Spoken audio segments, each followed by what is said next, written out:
Blake's person-over voice. This is not the usual time that I used to wake up. Gusto kong batukan ng aking sarili. 3 a.m. nakasaad sa wall clock ko. Stupid Blake, di ka naman masyado excited ano? Sarkastikong tanong ng subconscious ko.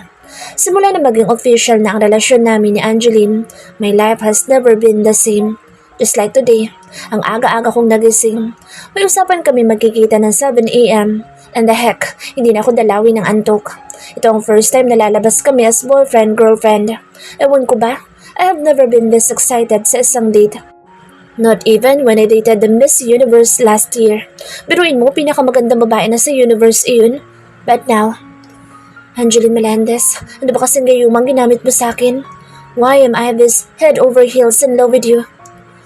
Napapailing na napapangiting bumangon ako sa aking kama. I decided to do my routine exercises na lang kapag nasa bahay ako. Nadia, did you prepare everything that I've told you? I need it early in the morning. I called my assistant after my 500 push-ups. Sir, it's only 4 o'clock in the morning. I've been working on my stuff till 1 a.m. just to finish it. Don't you worry, everything's fine. But please, Sir Blake, can I have some sleep now? I have work at 8 a.m. She said. She sounds so tired. I didn't realize that it's too early. Sa sobrang excitement ko, hindi ko napigilan na pati ang assistant ko ay gisingin ko ng ganito kaaga. Considering the fact na inutusan ko nga pala ito na gumawa ng mga bagay na hindi nasakop ng kanyang trabaho after her working hours. I'm so sorry to bother you, Nadia.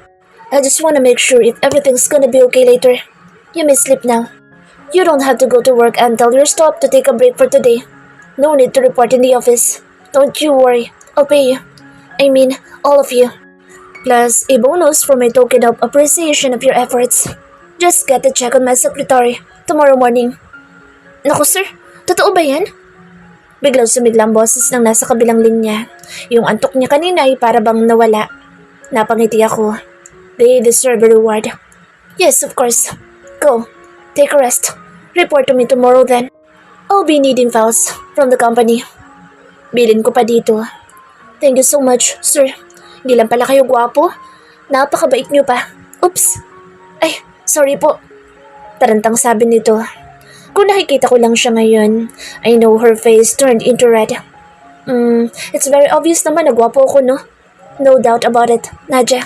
You don't have to say sorry. It's not your fault. You're just stating the fact. Bye. Hindi ko na inintay na makasagot pa ito. Ayoko nang humaba pa ang aming usapan. Napapangiti at napapailing na ipinagpatuloy ko na lang ang aking exercise. Ang aga mo naman sa 7. Bungad na bati sa akin ni Angeline nang pagbuksan ako nito ng gate. Ang totoo niyan, kanina pa akong 6 a.m. sa tapat ng bahay niya. Nagstay lang ako sa kotse ko ng 30 minutes.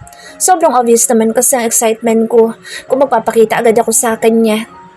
Kagigising nga lang yata nito at hindi man lang nag-abalang tumingin muna sa salamin bago lumabas. Napakagulo ng buhok, may muta pa sa kaliwang mata at ano ba yung nasa gilid ng kanyang labi? Panis na laway ba yun? Ewan. I don't care kahit sobrang oily na mukha niya at marami na naman siyang hinog na taghiyawat. Nagbago na ata talaga ang pananaw ko sa kagandahan ngayon. Hindi nga kaya may inilagay itong gayuma sa pagkain ko? Nakapagtataka kasi nang dahil sa halik lang na iyon ay nagbago na ng husto ang paningin ko sa kanya. Sobrang weird talaga. It's better be early than to be late. Ang sagot ko naman at ibinagsak ang aking katawan sa sofa. Ngumiti naman ito sa akin. Hindi ko nga alam kung ikinaganda ba niya ang pagniting iyon. Nag-breakfast ka na ba? Just a cereal. Dahil wala ako sa mansyon namin, wala magluluto sa akin kaya kung ano na lang available sa rep at sa akin pantry ayun na lang kakainin ko. Yung on coffee? Ang tanong ulit niya sa akin na hindi umaalis sa pagkakatayo sa harapan ko. Yeah, please babe. Babe? Hindi makapaniwalang ulit niya sa huling sinabi ko. Hindi ko tuloy mapigilang mapangiti sa ekspresyon nitong kunot ang noo at nanunulis pa ang uso. Halatang hindi niya nagustuhan ang call of endearment ko sa kanya. Why? Okay naman diba? Girlfriend kita. Ang pangit naman kung Angeline lang itatawag ko sa'yo. Bakit ayaw mo ba ng babe? Ano bang gusto mong call of endearment ko sa'yo? Mas okay ba sa yung pangit na lang? Natatawang tanong ko. Whatever suits you. Pairap na sabi nito sabay talikod at nagpamarchang lumakad papunta ng kitchen.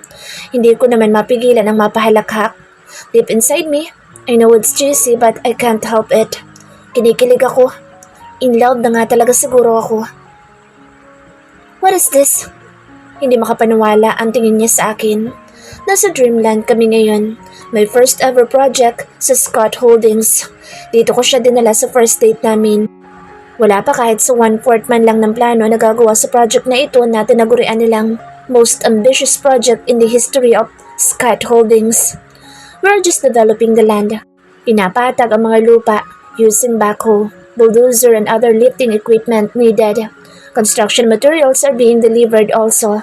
That's why everybody's busy here. I know, sobrang aga pa para ipagyabang. You can even figure out what they are doing right now but I want you to know that I'm taking my job seriously. Nakatingin lang siya sa akin na hindi pa rin nawawala ang pagtataka sa kanyang muka. Ipinagpatuloy kong aking sinasabi, This is Dreamland, the biggest theme park in the world. Take a look at this. Ipinakita ko sa kanya sa pamamagitan ng aking iPhone kung ano magiging itsura ng napakalawak na lupain na ito kapag natapos na siyang gawin. Target na matapos ang Dreamland within a year or less.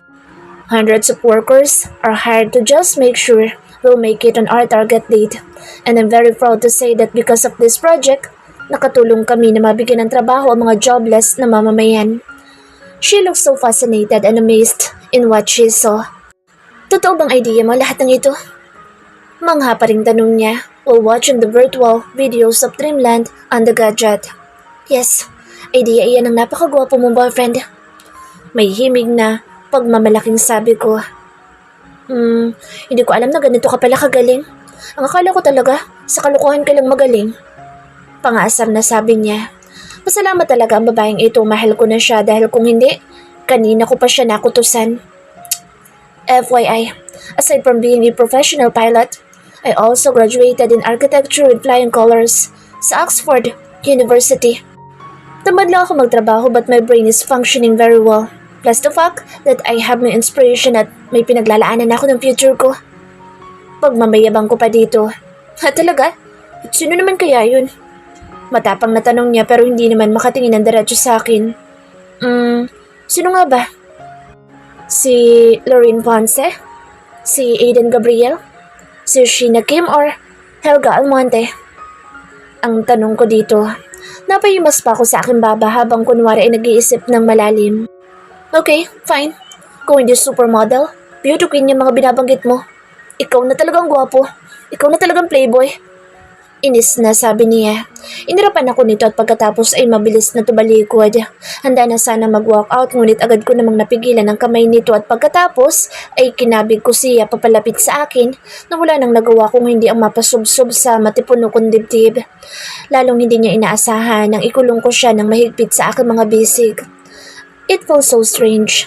Ngayon lang nangyaring nagkalapit ng ganito ang aming mga katawan. Halo-halong emosyon ang nararamdaman ko ngayon. Sobrang intense, happy, excited and at the same time, nervous.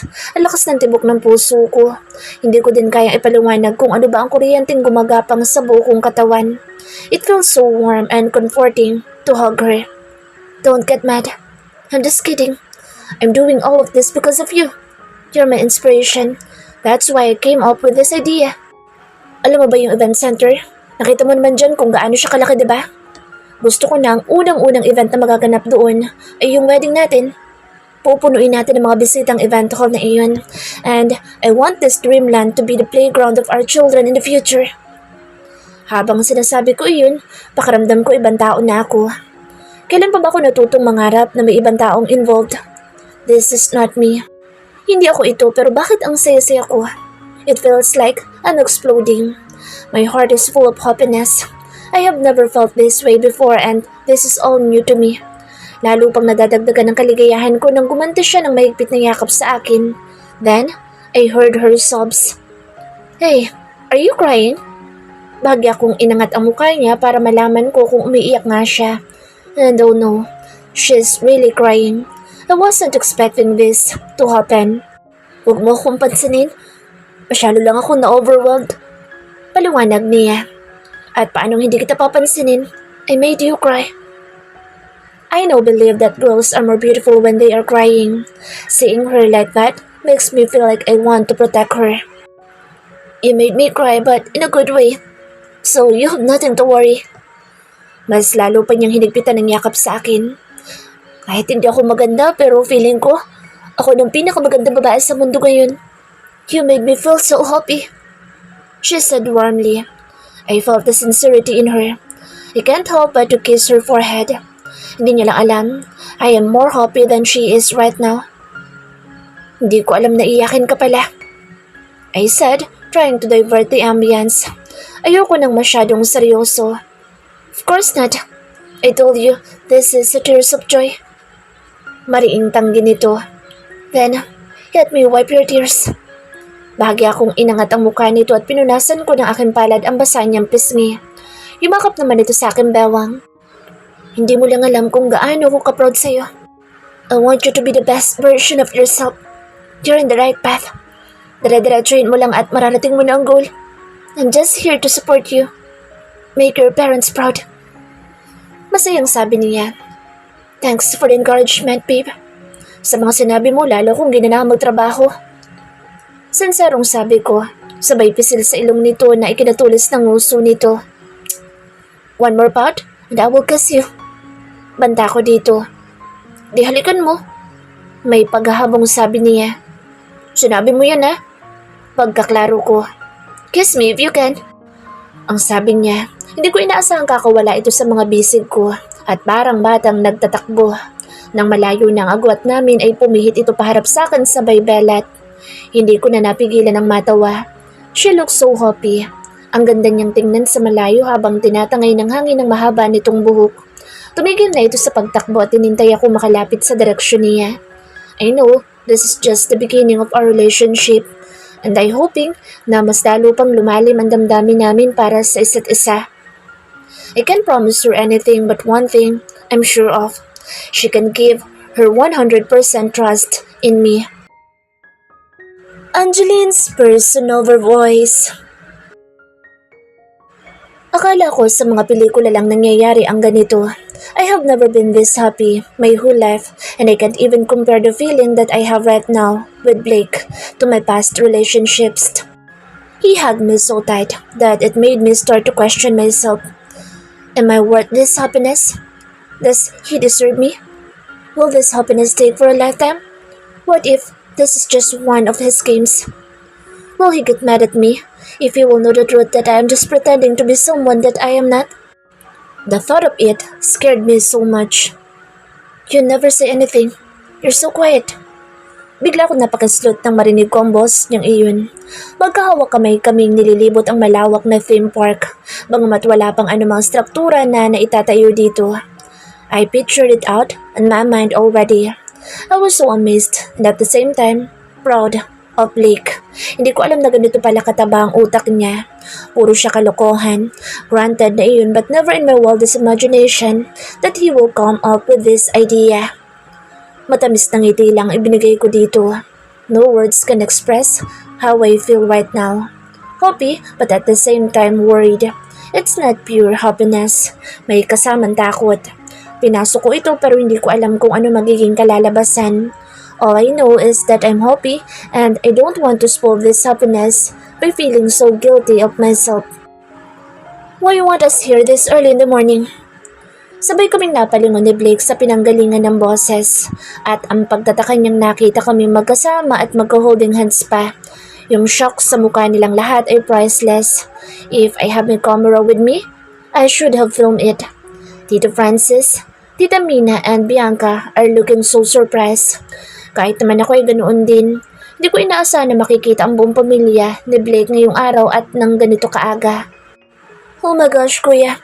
You're holding Ate Angeline's hand and you look at her like she's the most beautiful girl in this world. Does that mean that you fall in love with her already? Eksairadang tanong ni Bianca. She even cocked her face in excitement. Pinamulahan tuloy ako ng muka. Hindi ko akalaing ganito ang hiya na mararamdaman ko ngayong kaharap ko na ang pamilya niya. Na yung dating pagpapanggap ko na girlfriend ni Blake ay hindi nakasinungalingan ngayon, kung hindi ay isang katotohanan na. Natatakot akong hindi nila ako matanggap, lalong-lalo na si Tito Francis. Are you happy now? Lahat talaga ng gusto mo nakukuha mo eh. Natatawang tanong ni Blake sa kapatid at ginulo pa ang buhok nito na agad namang pinalis ni Bianca. Inismiran siya nito, sabay halukip-kip ng kamay. No, not until you marry her.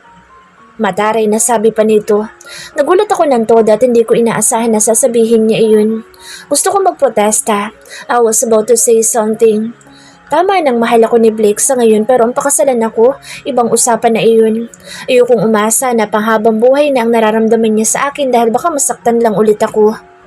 Hindi ko rin naman sigurado kung totoo na nga ba ang damdamin niya iyon para sa akin. Baka naman napapressure lang siya sa mga magulang niya. We will get there, my beautiful brat sister. But for now, hayaan mo muna kaming i-enjoy kung anong meron kami ngayon. Seryosong sabi nito. Nakahinga ako ng maluwag. He is right. Hindi ito ang tamang panahon. Hindi kailangan madaliin ang lahat. I'm so happy to see the both of you together, Iha. Finally. Tuwang sabi ni Tita Mina. Niyakap ako nito bilang pagbati na ginantihan ko rin ng mahigpit na yakap. I miss her so much. They are my second family and they've been nice to me from the very start. I am so lucky to meet them. Scott family is my savior and most especially, Blake. Noong panahong tuliro ako at hindi ko alam ang gagawin. Sila ang tumulong sa akin. Mabilis ako nakarecover sa heartbreak nang dahil din sa kanila. Welcome to the family, Angeline. Sabay-sabay kaming napalingon kay Tito Francis. Parang gusto kong umiyak habang nakikita ang masayang reaksyon niya. Ano ba magandang nagawa ko at mahal na mahal ako ng pamilyang ito. Sila ako simpleng babae at talaga namang hindi biro ang pamilyang kaharap ko ngayon. Isa sila sa pinakamayaman at makapangyarihang angkan sa bansa. But the way they treated me is so overwhelming. Maraming salamat po, Tito Francis. Kaming sagot ko. He looks so dignified, powerful and very intimidating. Kahit matagal akong nanirahan sa kanila, hindi pa rin nawawala ang hiya ko dito. Blake is such a fool kung pakakawalan ka pa niya. I know how kind and patient you are. Ikaw lang makapagtsatsaga sa ugali ng batang ito. Dagdag pa nito sa sinabi kanina. Dad, pinapahiya mo naman ako sa girlfriend ko. Don't call me bata, okay? I'm man enough to handle a relationship. Hindi mo ba napapansin na nag-matured na ako? I'm not the happy-go-lucky Blake now. Protesta nito sa sinabi ng daddy niya. Don't say it, son. Just prove it. Sabay kindat ni Tito Francis sa amin. Without Blake knowing, I know he wants to boost his morale.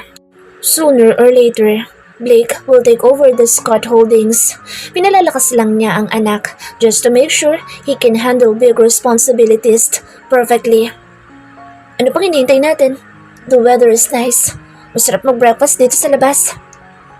Ang sabi ni Tita Mina na nagpatiuna na sa magarbong lamesa na may masasarap na pagkain nakahain. Kasunod ay ang excited na si Bianca. Ngayon ko lang ito napansin, kaya pala nandito ang buong pamilya. Inimbitahan sila ni Blake na makasama namin for breakfast. He took care of everything, he and his staff. They renovate the place like it was a beautiful garden that grows with beautiful flowers at sa gitna nga nito ay ang magarbong lamesa na may masasarap na pagkain. It was indeed an unforgettable day of my life. I was surrounded by beautiful people with good hearts. Sa kabuuan, masaya naging bonding namin. We talk about anything under the sun. They made me feel so comfortable and that I am really a part of their family. I feel so much love. Parang nakumpleto na ang buhay ko. I have nothing to wish for this very moment. Everything seems to be so perfect.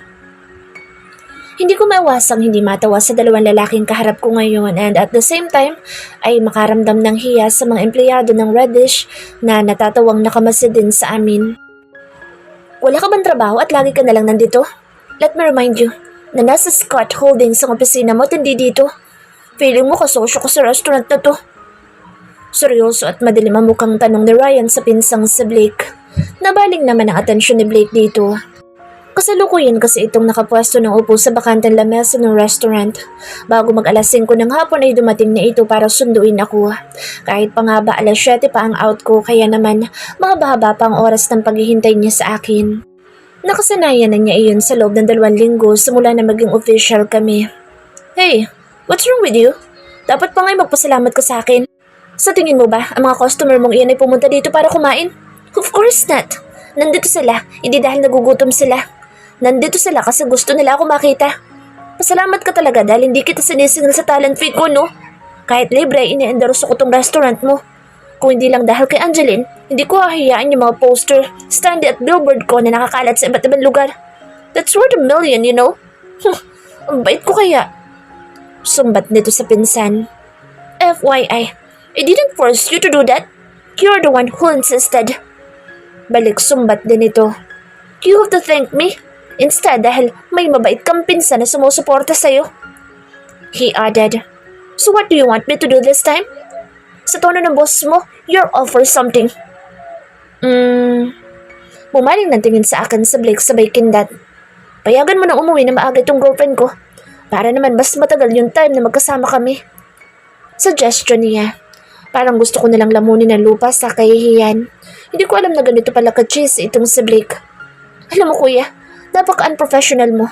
Kung alam ko lang na ganyan ka pala kapag na-in love, sana lang talaga niligawan ko na ng tuluyan sa Angeline. He said in disappointment. He sounds so jealous. Subukan mo lang gawin ang sinabi mo kung ayaw mo manghiram na mukha sa aso. Banta nitong si Blake kay Ryan. Yung pula ng pisngi ko, kanina, lalo pang nadagdagan. Mahihiyan ang kamatis nito sa akin. Bakit ba ganito ka-prangkang mag-usap ang dalawang ito? Hindi ba nila alam na ang daming tao na nakakarinig ng pinag-uusapan nila? Ang haba ng hair ni Ma'am Angeline. Saan kaya nakabili ng gayuma yan at mukhang patay na patay sa kanya magpinsan? Ay, napakapangit naman.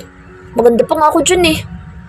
Pabulong na sabi ng cashier namin. Sa katabi niyang cashier din na akala mo naman hindi ko maririnig ang pinag-uusapan nila. 3 hakbang lang naman ang layo ko sa kanila. Pasalamat talaga mga ito dahil masaya ako at positive lahat ng tingin ko sa paligid. E ano naman kung pangit? Wala na bang karapatang magustuhan? Wala ka bang balak na umuwi? It's already 11 o'clock in the evening. Paalala ko kay Blake. Kanina pa kami nanonood ng movie at mukhang enjoy na enjoy siya at hindi namamalayan ng oras. Can I sleep here? Nakikiusap ang mga matang tanong nito. Nakahiga siya sa mahabang sofa habang ang ulo ay nakaunan sa akin. Promise, I will not do anything against your will. I'll be a good boy. Dito lang ako sa sofa. He's trying to give his best shot in acting just to make me convinced. Lihim ako napangiti. He looks so cute while pleading. Just like a little boy asking his mom to buy him a new toy. No, you can't sleep here. Mariing tanggi ko. He extended her hands to reach my face and then cupped it. Hindi ka ba naawa sa boyfriend mo? Masyado ng gabi. What if something bad happened to me outside? Pangongonsensya pa nito habang pinagmumukhang kawawa ang facial reaction niya. I pinched his nose and giggled. He's so handsome that I cannot bear to ignore him. Ouch! Bahagyan niyang tinapik ang kamay ko. You know how to make excuses. Ganyan mo ginagawa mo sa mga ex-girlfriend mo if you want to extend time with them? I was just trying to tease him na ikinabangon nito. Of course not. Mariing tanggi niya na mukhang hindi nagustuhan ang sinabi ko. Gusto ko lang naman maglambing sa'yo. But if you don't want me to stay, then I'm leaving. Sinamulan niyang tumayot inayos ang nagusot na damit dahil sa pagkakahiga. Kinuha ang susi ng kanyang kotse sa center table at naglakad papunta sa direksyon ng pinto. Agad naman akong tumayo tumabol dito. Niyakap ko siya sa kanyang likod bago pa niya mapihit ang saradura ng pinto.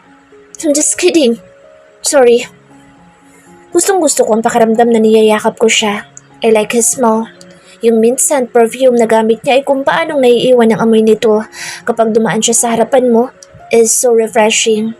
Lalo lang akong nai-in-love. Ewan ko ba pero feeling ko na-addict na ako sa amoy niya. Do you think I will allow you to drive alone in the middle of this freaking night?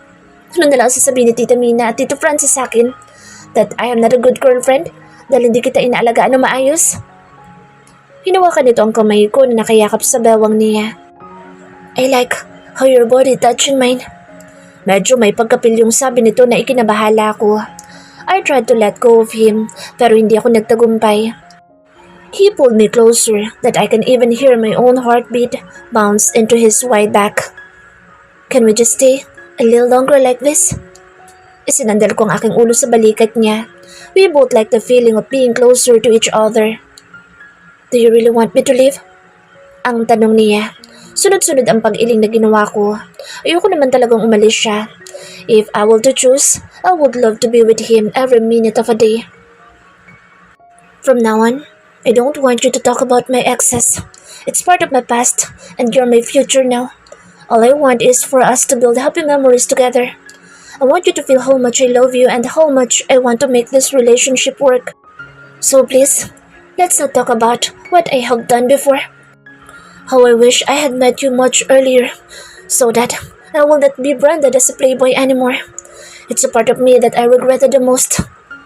Seryoso nang sabi niya na ikinatuwa ng puso ko. Dahan-dahan niya akong iginiya paharap sa kanya. Hinapit ang aking bewang at pinagdikit ang aming mga katawan. Hanggang ngayon hindi pa rin ako makapaniwala na ang lalaking ito sa harapan ko ay magiging ganito kaseryoso at ang bawat sasabihin niya ay magkakaroon ng matinding epekto sa akin. Ginawa ko magsumiksik sa matitipon ng dibdib nito. Ayoko salubungin ang mga titig niya at lalo lang bumibilis ang pintig ng puso ko. Nakalimutan ko na ang lahat ng sakit at paghihirap ko dati dahil ang nararamdaman ko ngayon ay walang pagsadlang kaligayahan. He completes me. Are you sure you want me to sleep beside you? Nag-aalala na tanong nito sa akin. Hindi ko kayang makita siyang matulog na hindi komportable sa sala. Kaya naman ako na nag-alok na matulog siya dito sa kwarto na kasama ako. Wala ka naman sigurong gagawin masama sa akin, di ba? Hindi mo naman siguro ako re-rapin. Natatawang sabi ko habang pumupwesto ng higa sa kanang bahagi ng aking kama. Depende kung gusto mo magpa-rape sa akin. Sino ba naman ako para tumanggi? Nanunod yung sabi niya na pumwesto na rin ng higa sa kabilang bahagi ng kama. Binato ko ito ng unan, sapol sa kanyang muka. Che, kanina lang ang sabi mo you will be a good boy. Bumaba ka na nga lang ulit at doon ka na matulog sa sala. Nagbago ng isip ko. Ayoko na kitang makatabi. Nagkunwaring galit na sabi ko at tinalukuran ito. Pero maya lang ay naramdaman kong umusog siyang palapit sa akin at niyakap ako. Okay na akong ganito. Mayakap lang kita ay masaya na ako. Kaya huwag ka mag-alala. You will be safe with me. I promise. Hindi ko mapigilan ang makiliti. Paano ba naman yung bibig niya ay napakalapit sa tenga ko at ramdam na ramdam ko ang mainit niyang hininga na dumadampi sa akin tuwing siya ay nagsasalita. Ilang beses na rin ba kaming natulog ng magkatabi? If I remembered it right, yung first time na umuwi siya lasing at napagkamalang kwarto niya ang kwarto ko. And then, yung pupunta sana kami sa get-together ng mga friends niya no college. Ang kaso hindi natuloy kaya ayun, nakonsent siya. Dinala ko sa villa nila para ipasyal at sa malas, isang kwarto lang ang pwedeng tulugan dahil under renovation ang buong bahay. He is so mean by then. Sabihin ba naman akong siya pa ang lugi dahil baka mamaya daw kapag nakatulog na kami ay magpahid ako ng langis at bigla na lang daw mahati sa dalawang katawan ko. Hindi ko mapigilan ang mapahagikik ng maalala iyon. Madalas talaga, puro kalukuhan ang lumalabas sa bibig na lalaking ito. Hey, why are you laughing? May nakakatawa ba sa sinabi ko? May himig pagtatampo sa boss niya kaya naman pumihit ako paharap dito sabay ngiti ng matamis. Wala lang, I just remembered how you are so mean to me before. Sabihan mo ba naman ako na mahati ang katawan ko sa dalawa kapag magpahid ako ng langis? Remember? Doon sa villa nyo nang matulog tayo sa isang kwarto? Natatawa pa rin sabi ko. Yes, I remembered. That time takot na takot talaga ako sa'yo. Kaya hindi ako nakatulog na maayos. Hinintay ko talaga na mahati yung katawan mo sa dalawa. Hindi mo lang alam. I even brought garlic with me and put it under my pillow. Just in case na mag-transform ka sa pagiging manananggal. Sa sinabi niyang iyon, hindi ko siya tinigilan sa kakahampas. Ang siraulong ito. Talagang pinag-isipan pala ako ng ganoon. Akala ko joke lang yun. Puwisit. Tawa siya ng tawa habang sinasangga ang mga hampas ko at pagkatapos ay nakahanap ng tiyempo.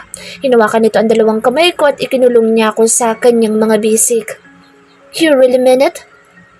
Panilagurong tanong ko. At ginawa mo talaga yung bawang thing na yun? Medyo inis pa ako at hindi ako makamove on sa mga sinasabi nito. Pero kapag talaga naamoy ko ang katawan niya, Nawawala yung galit ko. Gumiginhawa ang pakiramdam ko. Of course not. I'm just kidding. Hinalikan nito ang tungki ng ilong ko. Hindi mo lang alam kung gaano ako kasaya ng araw na iyon. I love you, Miss Angeline Melendez. I love you too, Mr. Blake Scott.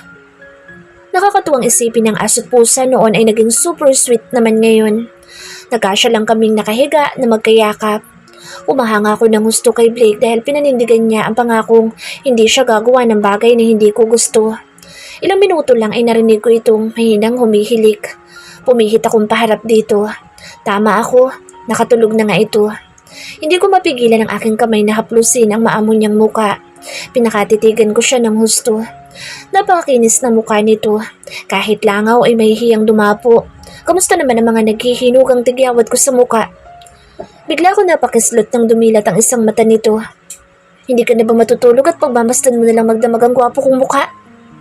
Tanong nito na idinilat na rin ang isa pang mata. Biglang nag-init ang pisngi ko. Hindi ko inaasahan na magigising siya. Hindi ka ba nababother sa mukha ko? Dismayadong tanong ko. Ang layo naman kasi ng agwat ng itsura namin. Mas makinis pa nga mukha niya sa babae. Why should I? I love you even your worst. Sagot naman niya. You mean, my worst face? Ang tanong ko. You should learn how to love yourself and your flaws. And that way, you will realize how beautiful you are in the sense of it. Makahulog ang sabi niya. Let's sleep. Huwag mo na akong titigan ang mukha ko. Wala kang makikitang mali dyan. Lalo ka lang may in love. Ang perfect kayo ng boyfriend mo. May himig pagyayabang pa na sabi nito. Ay, makatulog na nga. Lumakas ang hangin bigla. Bigla tuloy ako nilamig. Parinig ko dito. Malakas itong natawa at kinabig akong palapit sa akin niya. I love you. Pabulong na sabi nito sa puno ng aking tenga. I love you too. Sagot ko naman. Hinalikan ako nito sa buhok. Matulog na tayo. May mga trabaho pa tayo bukas. Tumango naman ako bilang pagsang-ayon. Ikinapit ko ang mga kamay ko sa braso nitong nakayakap sa akin at pagkatapos ay ipinikit ko na ang aking mga mata. Mga ilang minuto lang ay parang hinigop na ako sa kailaliman. Nakatulog ako ng payapa sa kanyang mga bisig at sigurado akong gigising ako ng may ngiti sa aking labi.